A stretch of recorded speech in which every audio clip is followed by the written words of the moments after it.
Good morning to all my dear students. हम class 8th chapter 5 का summit with in के बारे में डिस्कस कर रहे थे। तो आज इसी चैप्टर को हम और आगे बढ़ाते हैं। इसके बारे में पढ़ते हैं कि जो राइटर है उसके जो सेल्फ एक्सपीरियंस है, आत्म जो अनुभव है, उसके बारे में आज हम इस क्लास के माध्यम से बात करेंगे। Looking around from the summit.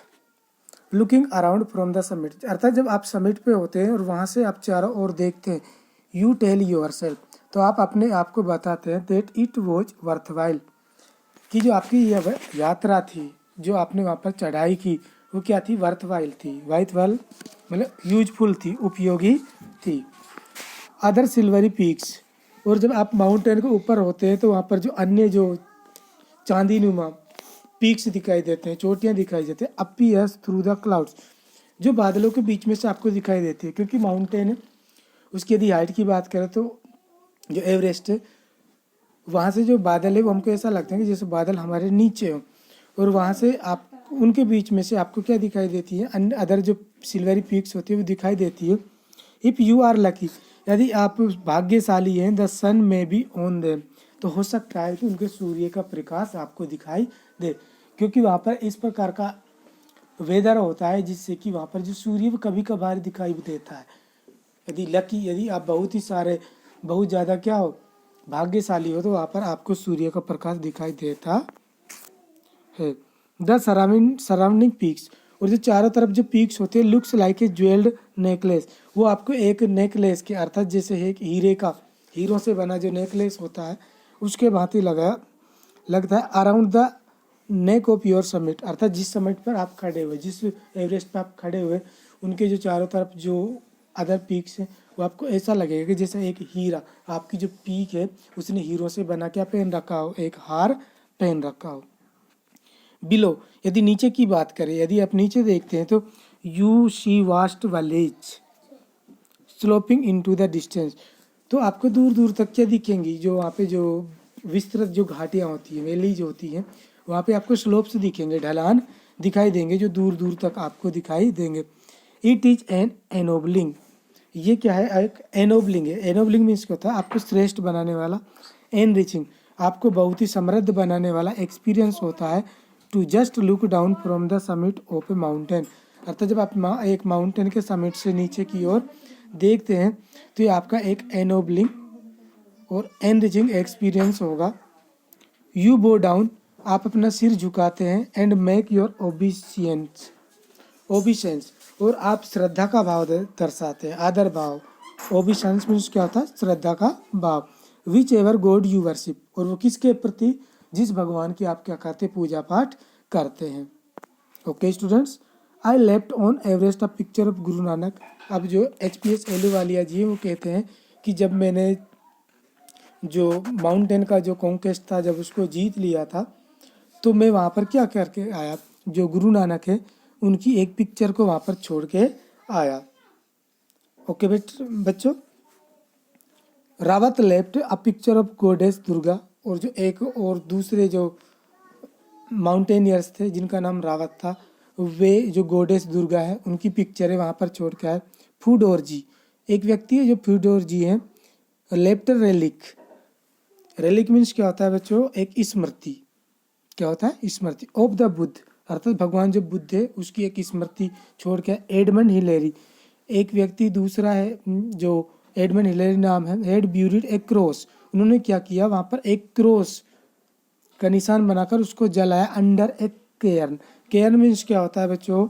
Uh heap of rocks and stone, अर्थात जो पत्थरों का या जो ढेर होता है, चट्टान पत्थरों का जो ढेर होता है उसके नीचे इन द स्नो, बर्फ में जो चट्टानों के जो ढेर होते हैं उनके नीचे एक जो क्रॉस का जो निशान था उसको बर्न किया।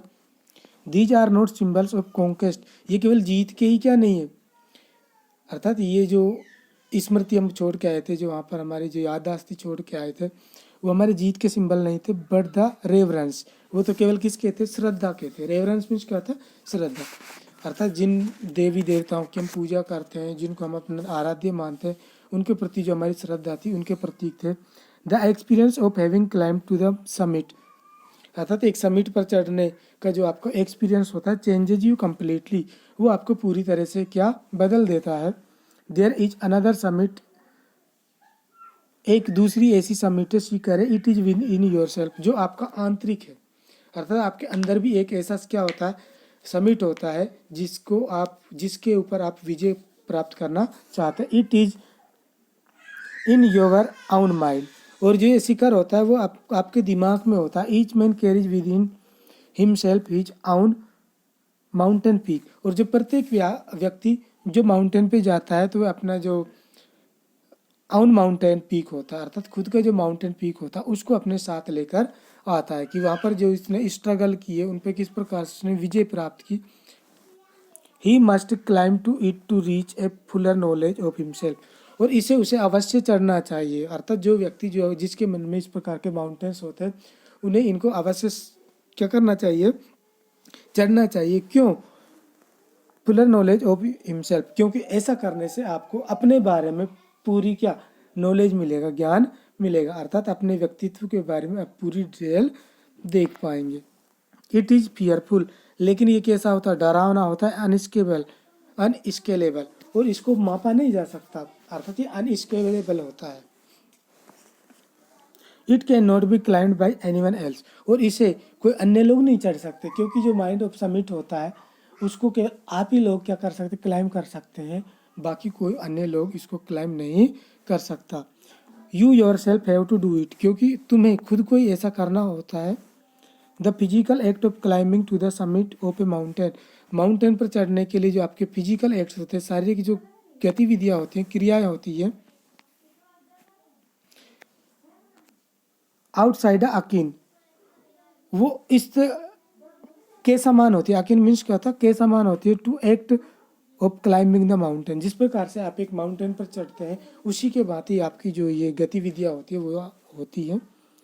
The aspects of both the effects of both climes are the same, और इन दोनों यात्राओं के, इन दोनों चढ़ाइयों के जो इफेक्ट्स होते हैं, जो प्रभाव होते हैं, वो कैसे होते हैं बच्चों, सेम होते हैं। कैसे होते हैं, सेम होते हैं।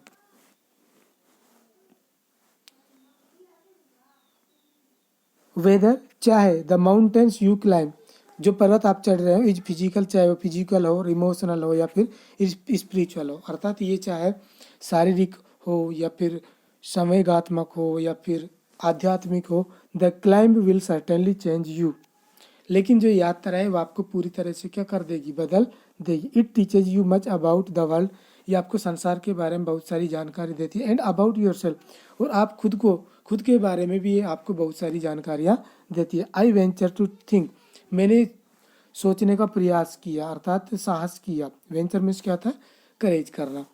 डेट माई एक्सपीरियंस, कि मेरा जो अनुभव है, एज एन एवरेस्टर, क्या एक एवरेस्टर के बात के रूप में, has provided me with the inspiration to face life's ordeals resolutely, उसने मुझे प्रोवाइड किया, प्रदान किया, द इंस्पायरेशन, क्या ये प्रेरणा, टू फेस लाइफ्स ऑर्डियल्स रिजोल्यूटली, कि ऑर्डियल्स आते हैं, जो हमारे जीवन में मुसीबतें आती हैं, विपत्तियाँ आती हैं, उनको रिजोल्यूटली, अर्थात दृढ़ता के साथ मैंने क्या कर लिया, उनको फेस करना सीख लिया। Climbing the mountain was a worthwhile experience, जो पर्वत की जो चढ़ाई थी, माउंटेन की जो चढ़ाई थी, वो मेरे लिए वर्थवाइल एक्सपीरियंस था, अर्थात बहुत ही उपयोगी अनुभव था। The conquest of the internal summit is equally worthwhile, और जो हमारी इंटरनल समिट होती है उन पे कॉन्क्वेस्ट अर्थात उन पे विजय प्राप्त करना समान रूप से क्या है, उपयोगी है। The internal summit are perhaps higher than Everest, लेकिन फिर भी मैं कहता हूँ कि जो इंटरनल समिट्स होते हैं उन पे विजय पाना जो एवरेस्ट होता उससे भी कहीं ज़्यादा होता है। ओके स्टूडेंट्स, तो हमारा जो चैप्टर था in the summit with in, आज ये समाप्त हुआ। कल की क्लास में इसके आंसर क्वेश्चन हैं उनके बारे में डिस्कस करेंगे। तो मैं आशा करता हूँ कि आपको ये चैप्टर है बहुत अच्छे से समझ में आ गया होगा। आप इसको बार बार पढ़ें ताकि आपको इसमें कोई परेशानी ना आए। ओके स्टूडेंट्स, तो आज के लिए इतना ही है। A good day, good bye.